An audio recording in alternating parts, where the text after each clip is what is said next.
ప్రభువు తాను ప్రేమించు వానిని శిక్షించి తాను స్వీకరించు ప్రతి కుమారుని దండించును. హెబ్రీయులకు 12వ అధ్యాయము 6వ వచనము. బుద్ధిహీనుడు వినగా మాటలాడుకుము, అట్టివాడు నీ మాటలలోని జ్ఞానమును తృణీకరించును. సామెతల గ్రంథము 23వ అధ్యాయము 9వ వచనము.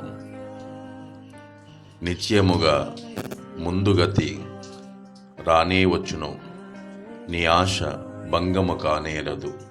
సామెతల గ్రంథము 23వ అధ్యాయము 18వ వచనము. అర్ధన.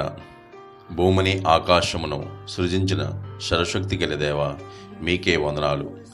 దినదినము మాకు ఆరోగ్యాన్ని ఇస్తున్నందుకు మీకు స్తోత్రాలు, స్తుతులు.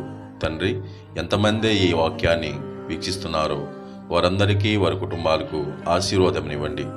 మాతో పనిచేసిన వారిని, మా చుట్టూ ఉన్నవారిని, కార్మికులను, పోలీస్ వారిని, టీచర్స్ను, డాక్టర్స్ను, అనేక పనులు చేసిన వారందరినీ ప్రేమతో కాపాడండి.